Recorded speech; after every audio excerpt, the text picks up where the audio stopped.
Então a gente entrava, tirava a retina, tudo muito fácil, muito simples. Comia o tumor, colocava a retina de volta e a gente tem um acompanhamento desses pacientes já por mais de 6 anos.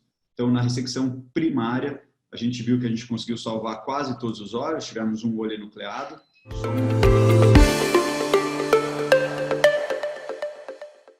Bem, a gente tem algumas perguntas aqui no chat que eu acho que não foram respondidas. E tem outras que até a Cési pode responder, porque é daqui de Recife, do nosso cotidiano.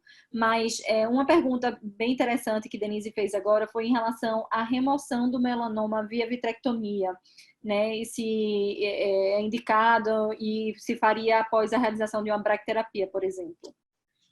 Posso, Cési? Pode, lógico. Doutora Cecília Cavalcante.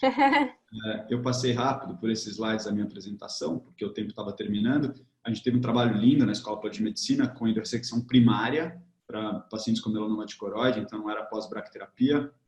Foi com a equipe da retina, naquele momento o André Maia era o chefe da retina da Escola de Medicina. Então a gente entrava, tirava a retina, tudo muito fácil, muito simples. Comia o tumor, colocava a retina de volta e a gente tem um acompanhamento desses pacientes já por mais de 6 anos. Então na ressecção primária, a gente viu que a gente conseguiu salvar quase todos os olhos, tivemos um olho enucleado, só um olho com recidiva pós-tratamento e infelizmente a visão piorou muito mais rápido do que com a bracterapia, então a gente acredita que esse não seja o padrão ouro. Em relação à ressecção pós-bracterapia, pode ser realizada, alguns colegas acham que você acaba retirando aquela massa que pode produzir VEGF, aquela massa necrótica, mas é uma cirurgia difícil, muito complexa e hoje em dia não é, eu diria que não é necessária, apesar de alguns centros, o professor D'Amato, né, na Europa fazer, a gente só indica que vitrectomia depois da bracterapia se há um descolamento de retina ou muito líquido embaixo da retina, daí o colega cirurgião entra, drena o líquido, cola a retina, se necessário coloca óleo de silicone, mas eu não acho que seja um passo obrigatório e não vejo vantagem a não ser que a retina esteja descolada. Eu concordo também. Eu só gosto de lembrar o pessoal que alguns casos chegam com hemorragia vítrea e não sabia que tinha tumor.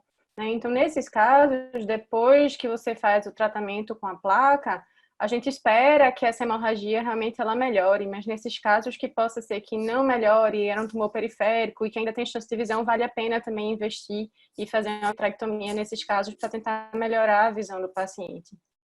O que me traz para uma questão muito importante, falando aqui já com o Dr. Vasco e a Camila, cirurgiões de retina aqui presentes, muitas vezes tem uma vitrectomia grande, chega o paciente na clínica, às vezes já vem com história de uma ultrassom dizendo que é só HV, o cirurgião de retina entra, retira o sangue e acha uma lesão embaixo da retina, né?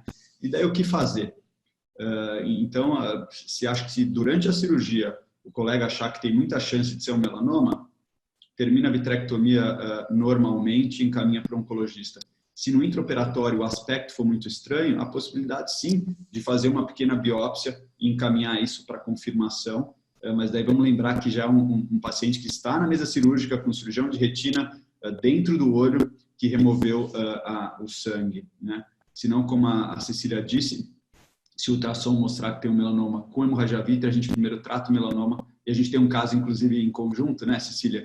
Que a visão foi de MM, agora já está 20/40, uma melhora brutal, só com tratamento e esperando. Eu acho...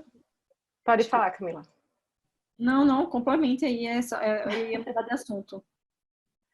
Não, o que eu acho importante, assim, até reforçar essa questão da hemorragia vítrea, um diagnóstico diferencial bem importante também é o descolamento de coroide, né? Então, eu acho que é sempre importante, na dúvida, fazer um ultrassom antes da cirurgia, né? Porque até se você for pensar que você vai drenar um descolamento de coroide, você pode fazer, inclusive, um pertuito para fazer com que esse tumor saia, né? Então, eu acho só um dado importante para vocês lembrarem de, talvez, assim, até se precaver nesse sentido e sempre fazer um exame mais profundo nesses casos, né?